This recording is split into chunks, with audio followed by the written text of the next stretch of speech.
Olá, meus companheiros de leitura, tudo bem com vocês?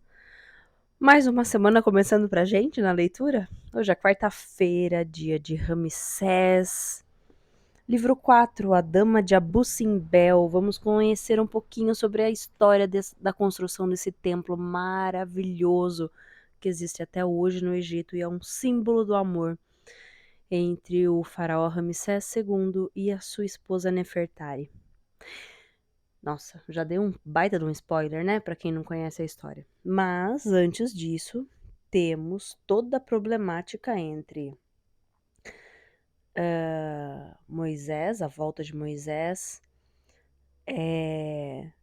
a libertação de Acha, que está sequestrado, encarcerado pelos hititas. Vai ter mais uma guerra. A gente pensou que a guerra fosse só aquela batalha, né? A batalha fosse só aquela, e no fim tem mais. Bom, vamos começar a leitura, mas antes eu vou agradecer a todos vocês que estão aqui ouvindo a minha leitura. Muito obrigada por deixar o seu tempo, de disponibilizar um tempo para acompanhar as minhas leituras. É uma honra ler para vocês. Capítulo 5.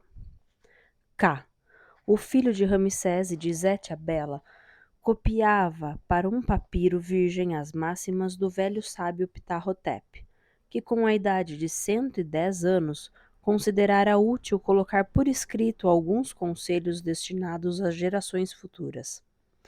Ká tinha apenas 10 anos, mas detestava brincadeiras de criança e passava o tempo estudando. Apesar das meigas reprimendas de Nedjen, o ministro da Agricultura, preocupado com a educação do menino. Nedjen preferia que ele se distraísse mais, mas a capacidade intelectual de K fascinava-o. Aprendia depressa, fixava tudo na memória e já escrevia como um escriba experiente. Próximo dele, a linda Meritamon, filha de Ramsés e de Nefertari, tocava a harpa. Com 6 anos apenas demonstrava um notável dom para a música, aliado a uma graça senhorial. Enquanto desenhava os hieroglifos, K gostava de ouvir a irmã dedilhar melodias e cantar meigas canções. Vigilante, o cão amarelo-dourado suspirava de prazer com a cabeça pousada sobre os pés da garota, cuja semelhança com Nefertari era espantosa. Quando a rainha entrou no jardim, K parou de escrever e Meritamon de tocar a harpa. Inquietas e impacientes, as duas crianças correram para ela. Nefertari beijou-as. Correu tudo bem. Izete deu à luz um menino. O meu pai e você deviam ter previsto o seu nome. A rainha sorriu. Acha que podemos prever tudo? Sim, porque formam o casal real. O seu irmão mais novo chama Merneptah, o amado do deus Ptah, o patrono dos artesãos e o senhor do verbo criador. Dolente, a irmã mais velha de Ramsés era uma volumosa mulher morena e que sempre estava cansada. A pele gordurosa obrigava-a a usar inúmeros ungüentos. Inativa durante muito tempo, dominada pelo tédio da nobreza das jovens afortunadas, encontraram um ideal quando o mago líbio Ofir lhe falara da fé do rei herético Akhenaton, partidário do Deus único. É certo que o mago havia sido obrigado a matar para defender a sua liberdade, mas Dolente aprovara-lhe o gesto e aceitara auxiliá-lo no que quer que acontecesse. A conselho do mago, que arranjara refúgio no próprio Egito, Dolente regressara ao palácio e mentira a Ramsés para que este lhe perdoasse. O mago não a havia raptado, servindo-se dela para sair do país? Dolente declarara sua alegria por ter escapado do pior e poder reencontrar a sua família. Acreditara Ramsés na versão da irmã. Por ordem sua, Dolente permaneceria na corte de Pi-Ramsés. Era o que ela esperava, para poder informar Ofir logo que houvesse uma oportunidade. Como o rei partira para combater nos protetorados do norte, ela não tivera possibilidade de revê-lo para melhor conquistar-lhe a confiança. Dolente não se poupava a nenhum esforço para seduzir Nefertari, cuja influência sobre o marido já tinha conhecimento.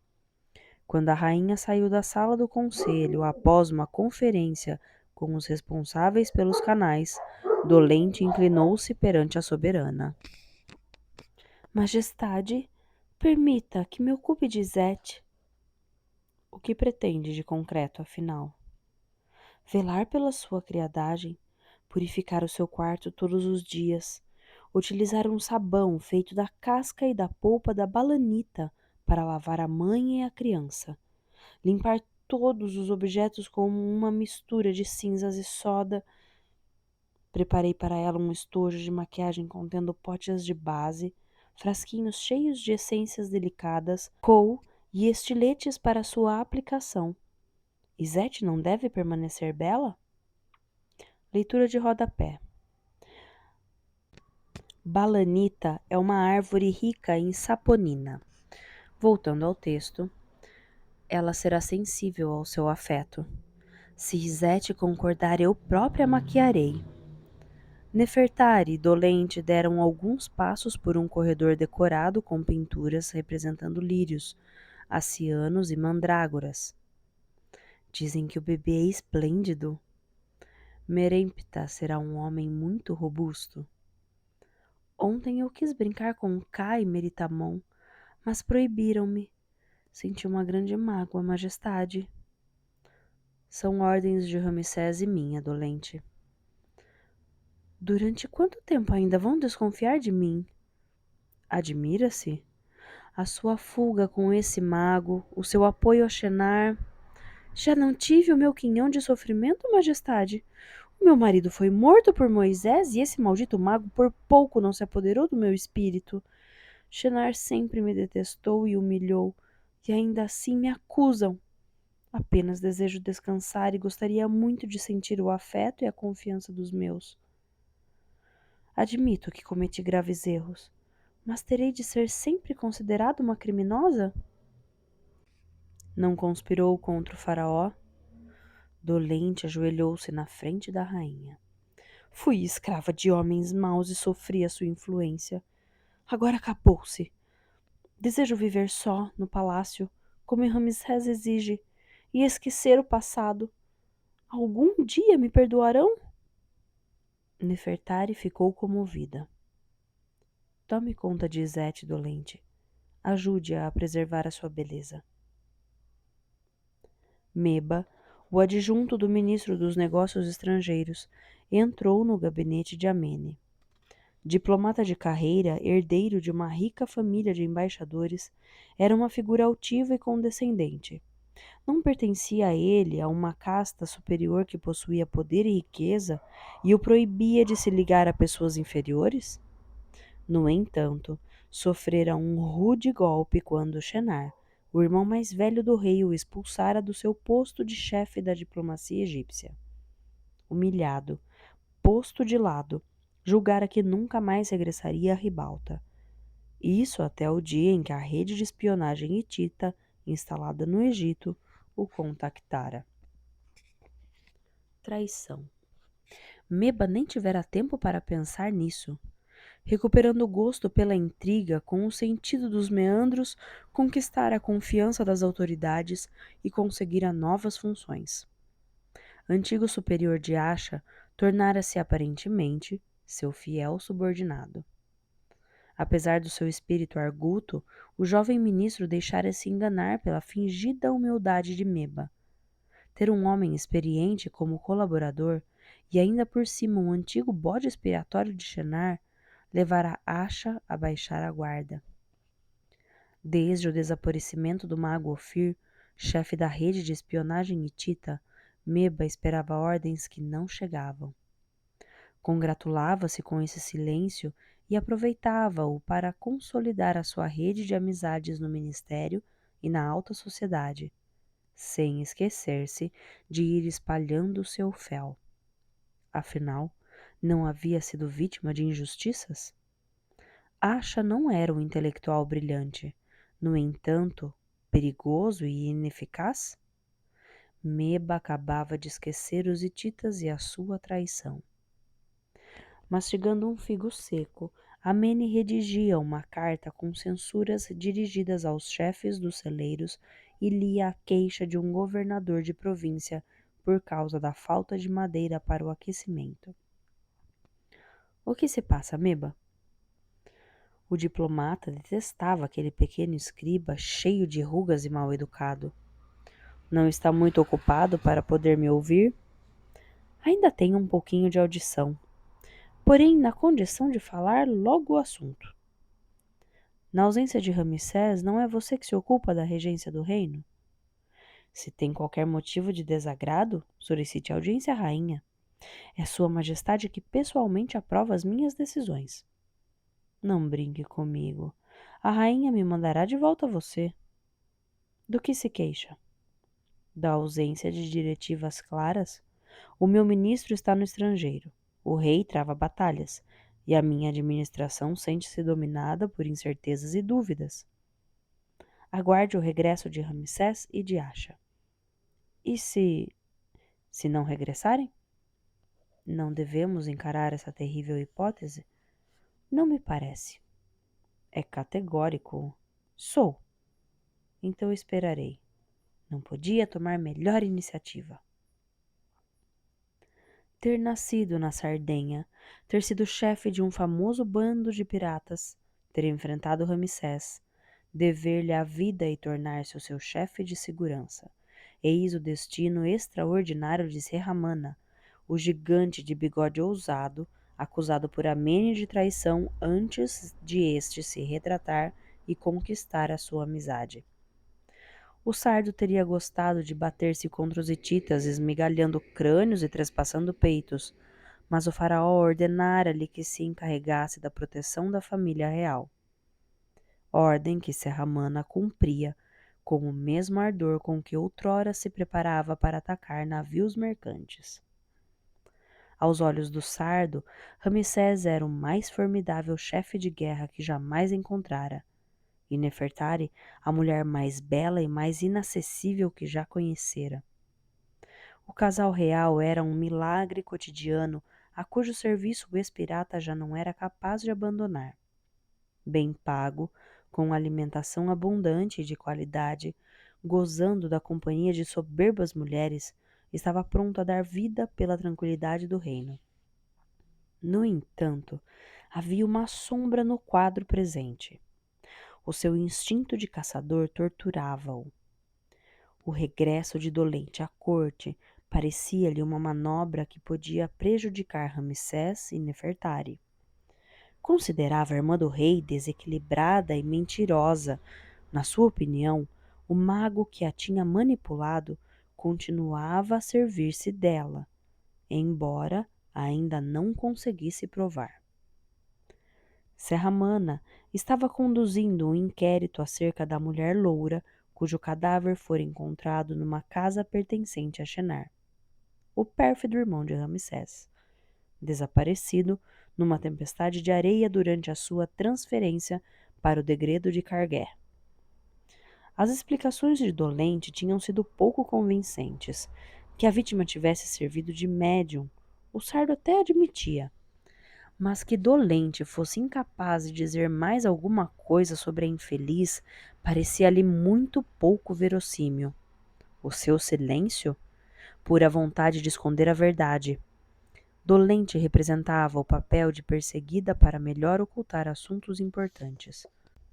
Mas como tornar a cair nas boas graças de Nefertari se a Ramana não podia acusá-la partindo de simples suposições?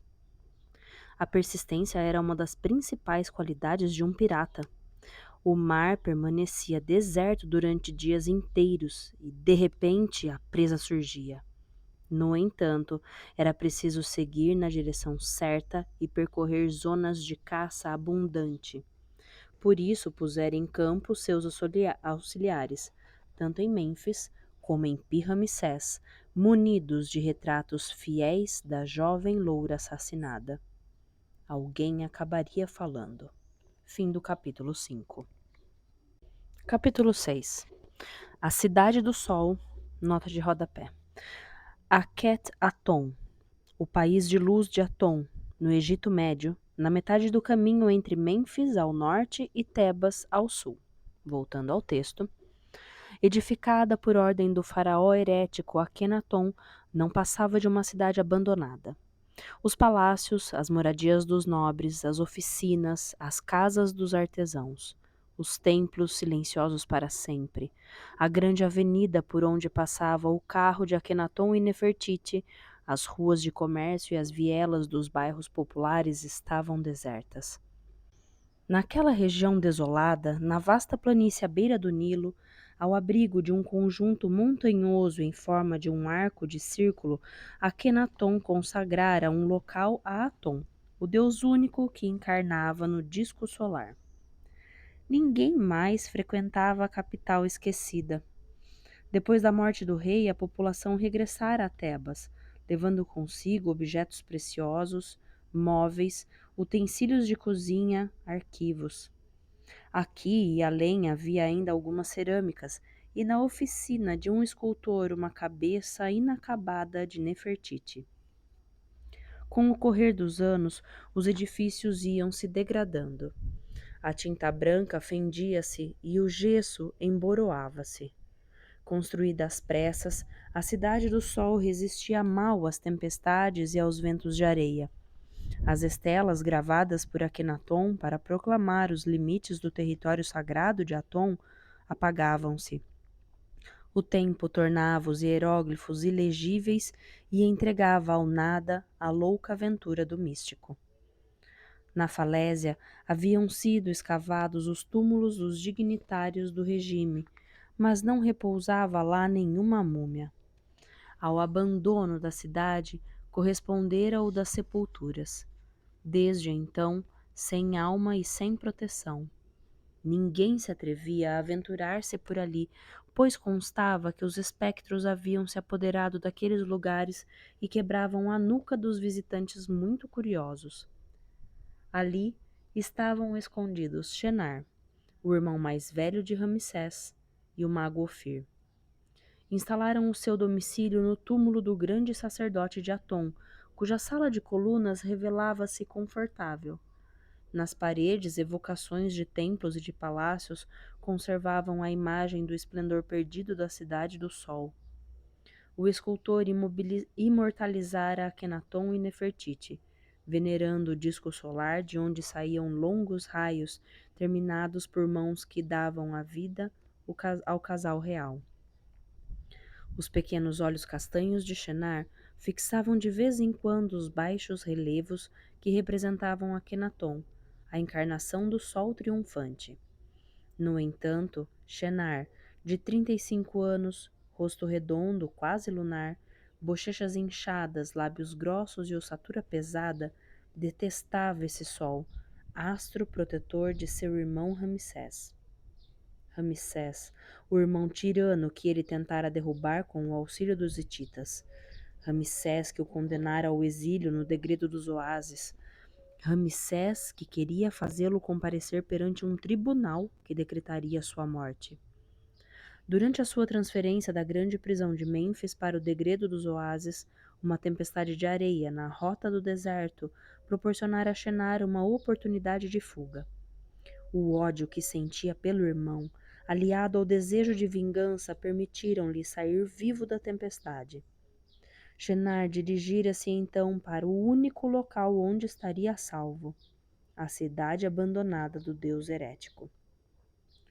Fora o seu cúmplice Ofir, o chefe da rede de espionagem hitita que o acolhera. Ofir, o líbio, com perfil de ave de rapina, maçãs do rosto salientes, grande nariz adunco, lábios finos e queixo pronunciado.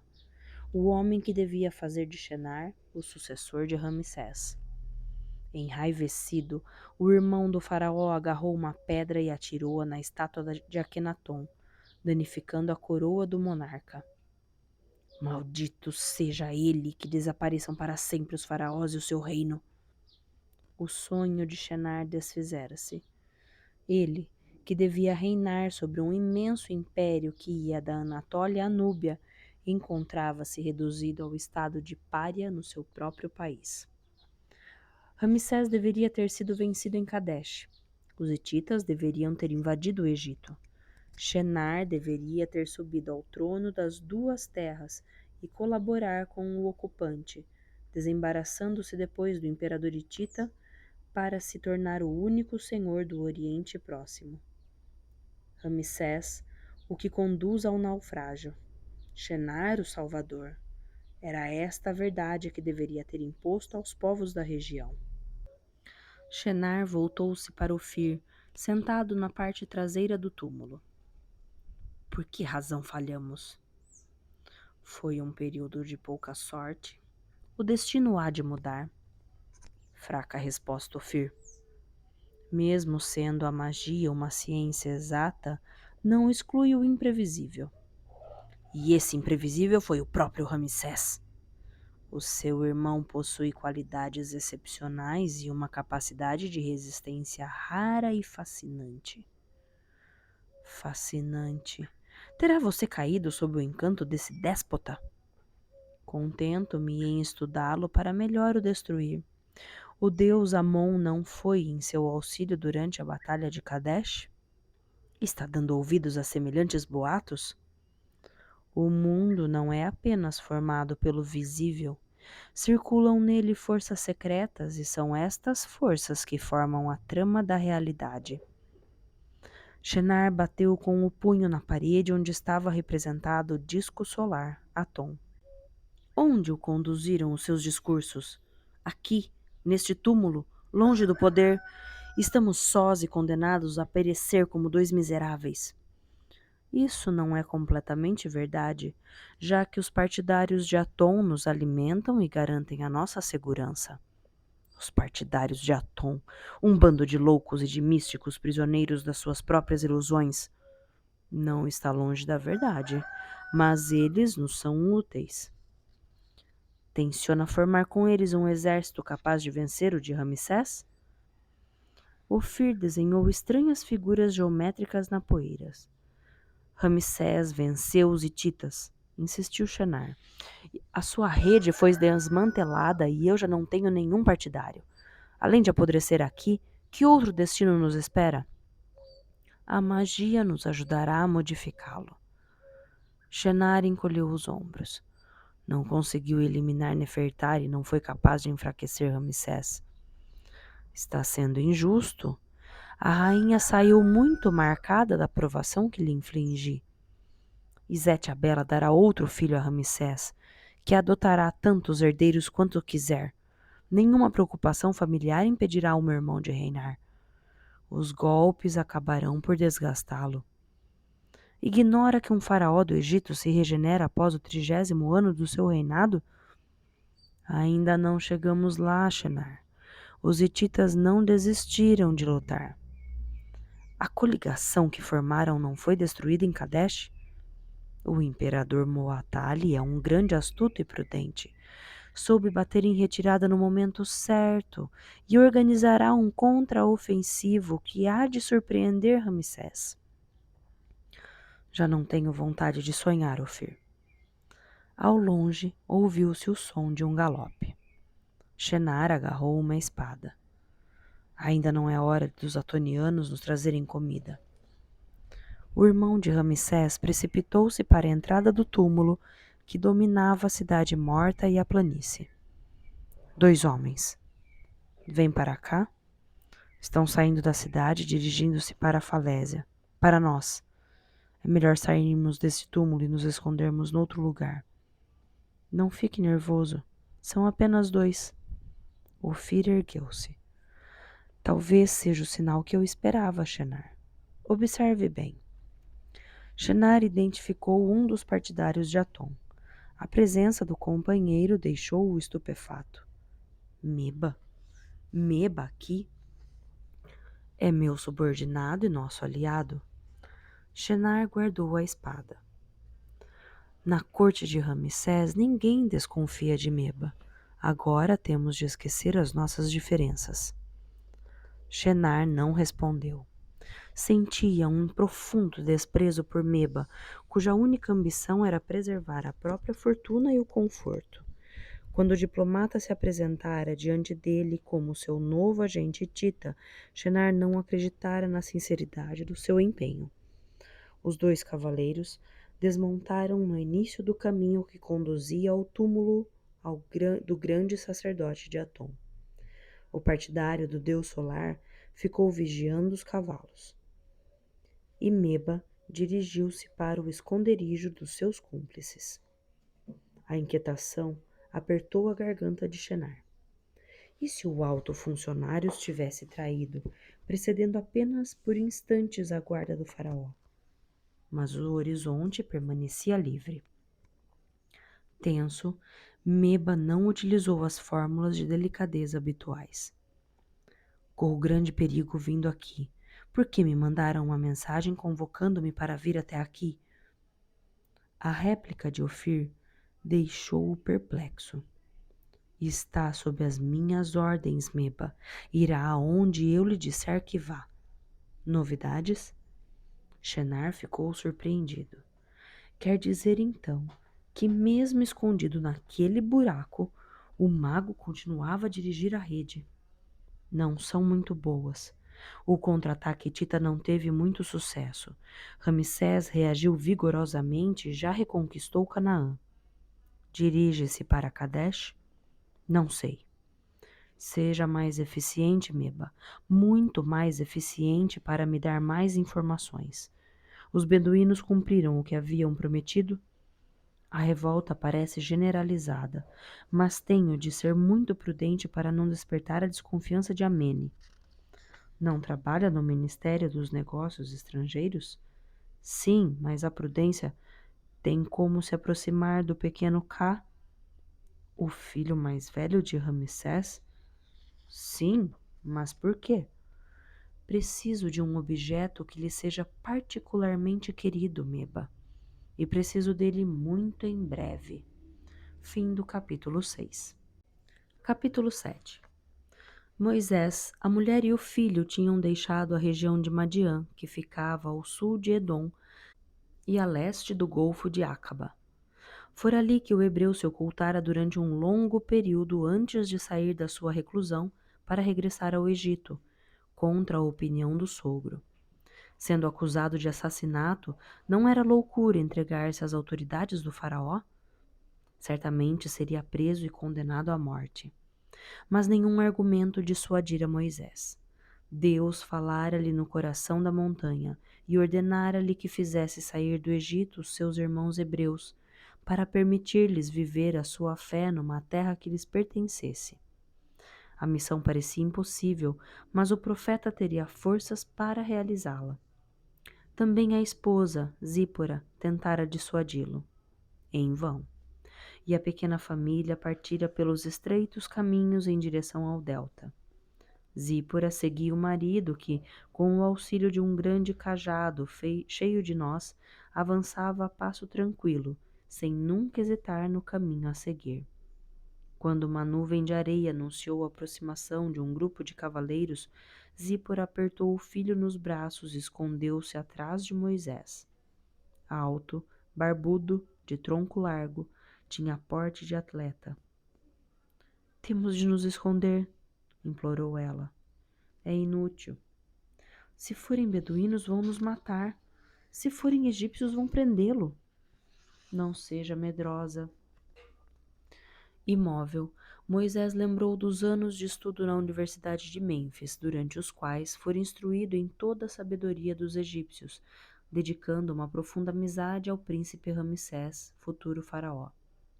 Depois de ter ocupado um posto importante no harém de Mer-Ur, o hebreu desempenhara o cargo de mestre de obras no canteiro de obras de Pi-Ramsés, a nova capital das duas terras. Ao confiar-lhe esta missão, Ramsés fizera de Moisés uma das primeiras personalidades do reino. Mas Moisés vivia atormentado. Desde a juventude que um fogo lhe queimava a alma e cuja dor só desaparecera ao encontrar a sarça ardente que ardia sem se consumir. O hebreu descobrira finalmente a sua missão. Os cavaleiros eram beduínos.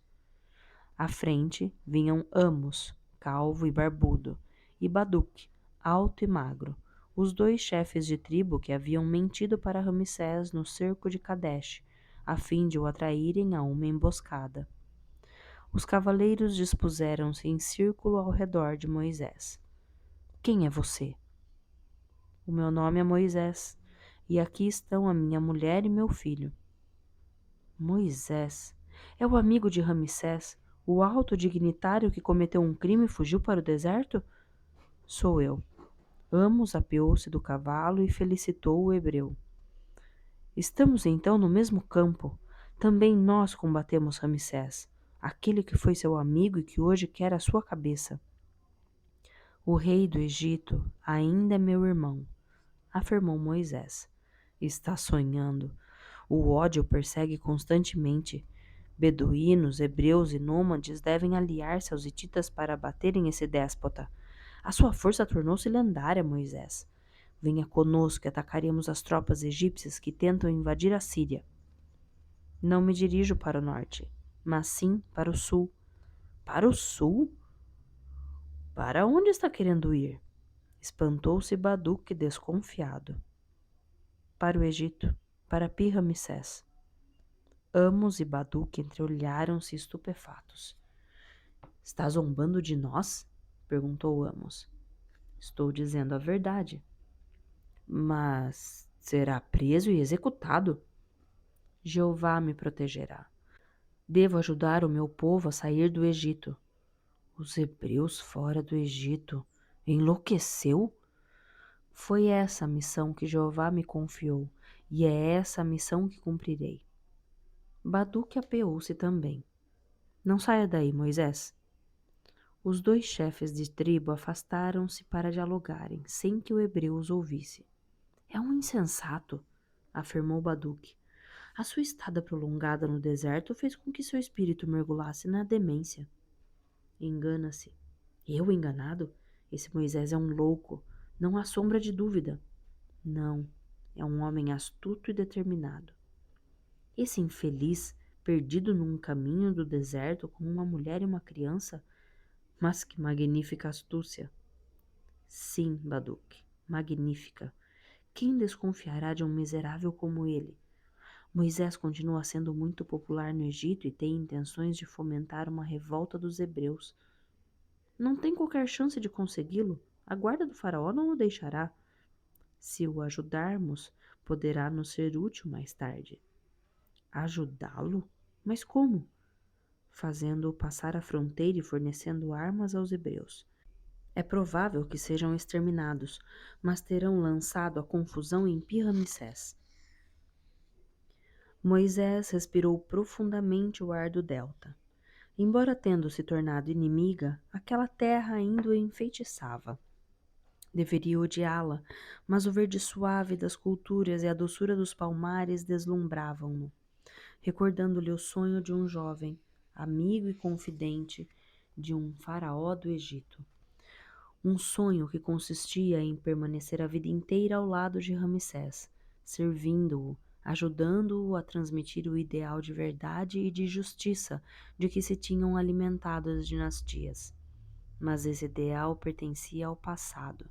Agora era Jeová que guiava os passos do hebreu. Graças aos dois beduínos, Moisés, a mulher e o filho entraram no território egípcio durante a noite, escapando às patrulhas que circulavam entre os fortins. Apesar do medo, Zípora não formulara críticas nem objeções.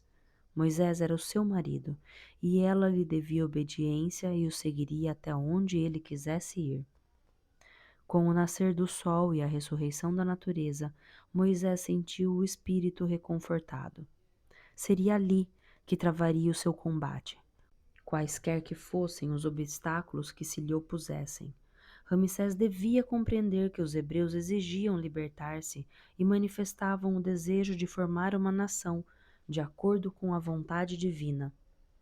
A pequena família deteve-se nas aldeias onde, como era costume, os viajantes eram acolhidos com benevolência. A maneira como Moisés se exprimia provava que era egípcio de raiz, e por causa disso os contatos com os aldeões foram facilitados. Passo a passo, o hebreu, a mulher e o filho chegaram aos arredores da capital. Construí boa parte dessa cidade, confidenciou a esposa. Como é grande e bela! Vamos viver aqui? Por algum tempo. Onde nos alojaremos? Jeová providenciará. Moisés e a família penetraram no bairro das oficinas onde reinava intensa atividade. O labirinto de ruelas surpreendeu Zípora, que já começava a ter saudades da existência calma do seu oásis. As pessoas interpelavam-se e gritavam de todos os lados. Marceneiros, alfaiates e fabricantes de sandálias trabalhavam com afinco. Jumentos carregados com potes contendo carne, peixe seco ou queijo passavam lentamente. Mais adiante, as casas dos oleiros hebreus. Nada mudara. Moisés as reconhecia todas, ouvia os cânticos familiares e deixava crescer em seu íntimo recordações em que a revolta se misturava com o entusiasmo da juventude. Quando parou numa pequena praça em cujo centro havia um poço aberto, um velho oleiro aproximou-se dele quase encostado em seu nariz. Já o vi antes, mas não é possível. Não é o famoso Moisés? Sou sim. Julgávamo-lo morto. Enganaram-se, disse Moisés sorrindo. No seu tempo, nós, os oleiros, éramos mais bem tratados. Hoje os que trabalham mal são obrigados a arranjar eles próprios a palha. Você teria protestado. Está vendo só? Ser obrigado a ir arranjar palha? E quantas discussões para se conseguir um aumento de salário? Tem pelo menos uma casa? Queria uma maior, mas a administração tem deixado de lado o meu pedido. Antigamente creio que você teria me ajudado. Vou ajudá-lo. O olheiro olhou-o desconfiado. Não tinha sido acusado de um crime? Assim foi. Matou o marido da irmã de Ramsés, segundo dizem. Um chantagista e um carrasco. Não tinha intenção de matá-lo, mas a discussão deu no que deu. Então matou-o mesmo. Mas eu o compreendo, sabe? Poderia dar-nos abrigo por esta noite, a mim e a minha família? Seja bem-vindo. Assim que Moisés, a esposa e o filho adormeceram, o velho oleiro saiu da cama e, às escuras, dirigiu-se para a porta que dava para a rua. Quando a entreabriu, ela rangeu. Assustado, o homem imobilizou-se durante algum tempo. Convencido de que Moisés não havia acordado, deslizou para fora da casa. Se denunciasse o criminoso às autoridades, receberia uma boa recompensa. Mal dera alguns passos na ruela, quando um punho forte o empurrou de encontro à parede. Aonde ia, canalha? Eu estava sufocado, precisava de ar livre. Tencionava vender Moisés, não é verdade? Não, claro que não. Merecia que eu o estrangulasse. Deixe-o, ordenou Moisés, aparecendo no limiar da porta. É um hebreu como nós. E você, quem é? Por que veio em meu auxílio?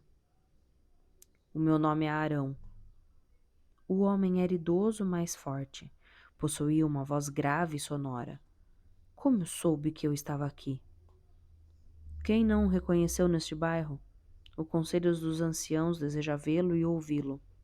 Fim do capítulo 7. Capítulo 8. Ben-Texina, o príncipe de Amorru, estava tendo um sonho delicioso.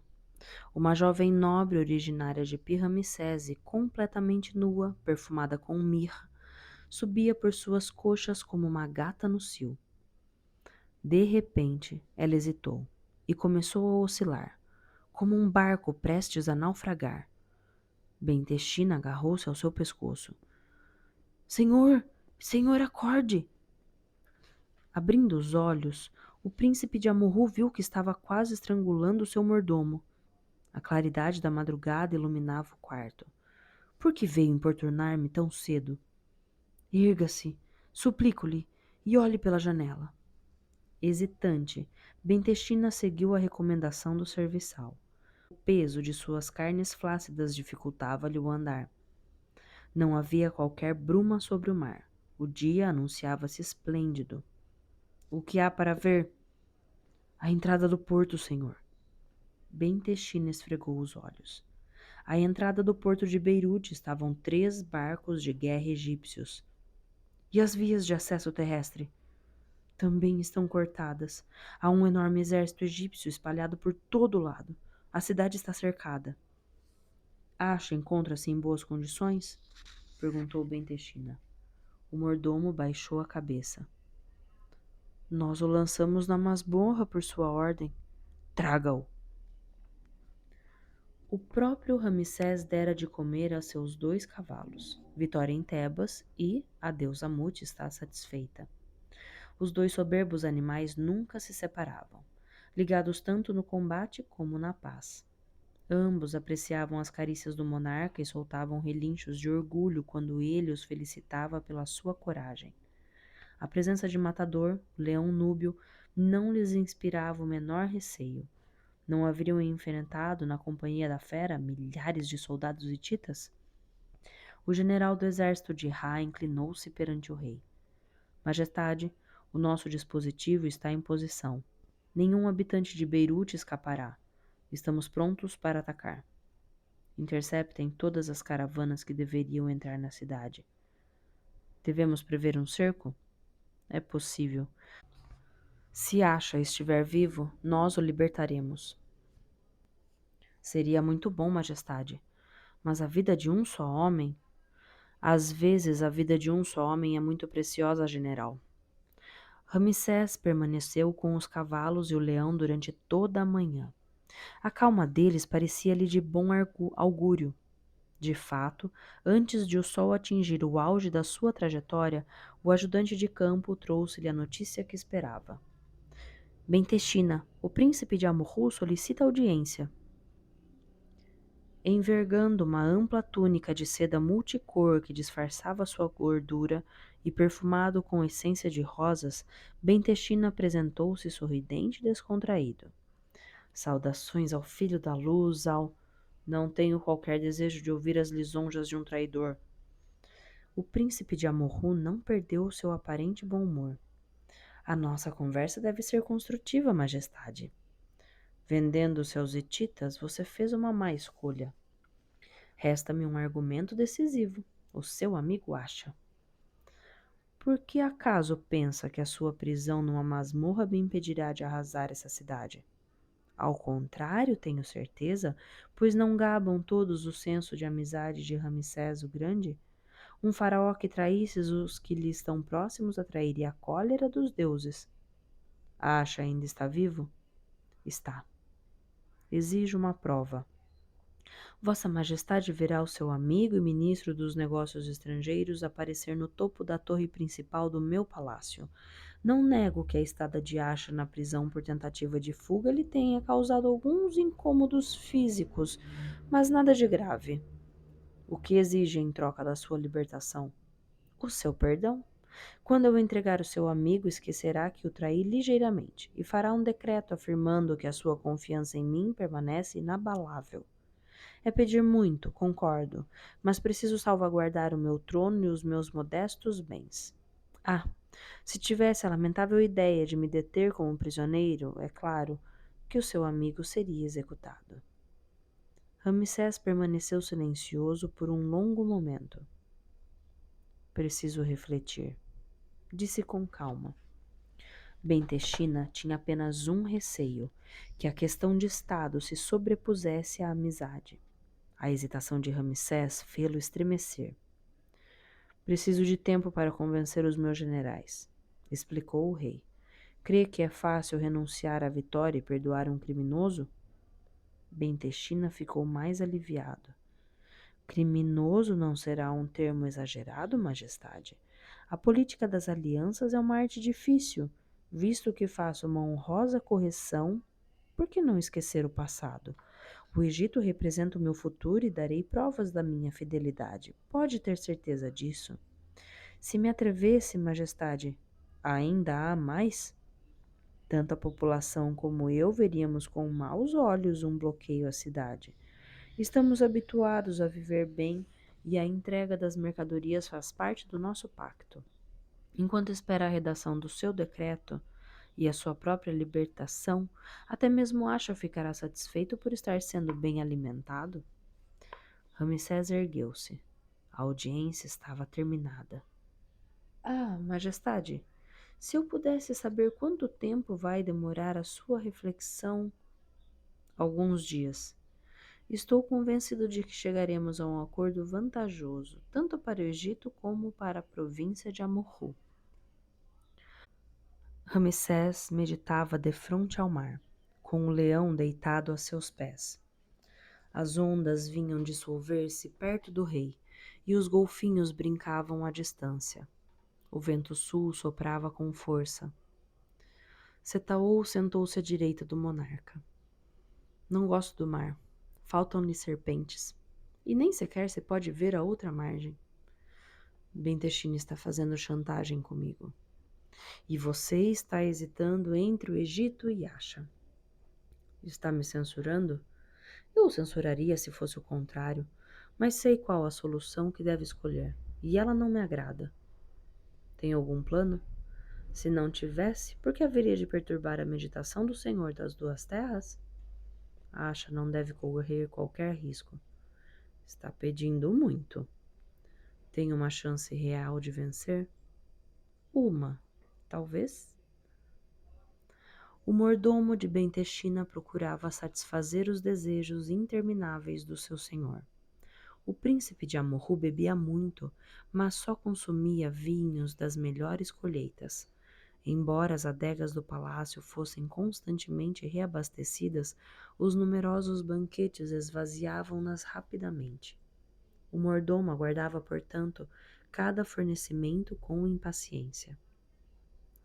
Quando as tropas egípcias haviam cercado Beirute, a cidade esperava a chegada de uma caravana que deveria entregar uma centena de ânforas de vinho tinto do delta no palácio. Era esse o vinho preferido de Bentechina, e não outro qualquer. Qual não foi o contentamento do mordomo ao ver entrar no grande palácio uma fila de carroças carregadas com ânforas de vinho? O bloqueio havia sido finalmente levantado. Graças à chantagem, Bentechina vencera Ramsés. O mordomo precipitou-se para o condutor da carroça da frente e deu-lhes as seguintes instruções. Uma parte dos jarros iria para a adega, outra para o celeiro próximo da cozinha, e uma terceira para uma despensa ligada à sala dos banquetes. A descarga da mercadoria começou, ritmada por canções e brincadeiras. Poderíamos provar? Sugeriu o mordomo ao chefe da caravana. Boa ideia. Os dois homens entraram na adega. O mordomo inclinou-se sobre um dos jarros, imaginando o sabor frutado do bom vinho. Enquanto acariciava o formato bojudo do recipiente, uma violenta pancada na nuca fê-lo cair. O chefe da caravana, na verdade um oficial do exército de Ramsés, fez sair dos jarros Setaú e os outros membros do comando. Armados com achas leves recortadas, feitas com 3 cavilhas salientes enfiadas no cabo e solidamente atadas, eliminaram os guardas libaneses que não esperavam um ataque vindo do interior. Enquanto alguns membros do comando abriram o portão principal da cidade, permitindo a entrada dos soldados de infantaria do exército de Ra, Setaú precipitou-se para os aposentos de Bentechina. Quando 2 libaneses tentaram barrar-lhe a passagem, soltou algumas víboras furiosas por terem estado muito tempo fechadas num saco. À vista do réptil que Setaú empunhava, Bentechina apavorou-se de medo. Liberte Acha, ou morrerá. Bentechina não pensou 2 vezes. Tremendo, resfolegando como um boi cansado, Ele próprio abriu a porta do compartimento onde Asha estava preso. Quando constatou que o amigo se encontrava bem de saúde, Setaú ficou tão comovido que, esquecendo, esboçou um gesto infeliz. Abriu a mão, e a víbora, ao ver-se livre, saltou sobre Bentechina. Fim do capítulo 8. Muito bem, meus companheiros de leitura. A regra de Maat se fez. Justiça. Será que foi mesmo? Imprudente? Um esquecimento? Que Setaou soltou a cobra? Oh, desculpem. Setaou abriu a mão, emocionado por encontrar Asha bem. Ah, gente. Vamos lá, né? Christian. Muito irônica essa passagem. Mas tudo bem. Pessoal, eu espero que vocês estejam gostando dessa leitura. É a continuação de A Batalha de Kadesh. E... Bom, estamos começando o livro, né? Quais as expectativas? Me contem aí. E eu encontro vocês novamente amanhã, para quem vem para as Brumas de Avalon, a Grande Rainha, livro 2. Ou sexta-feira com o nosso querido imperador Dom Pedro I, a história não contada. Um grande beijo para vocês, até amanhã ou até a semana que vem. Aliás, até amanhã, bom feriado para quem vem só semana que vem. Beijo, até mais, tchau!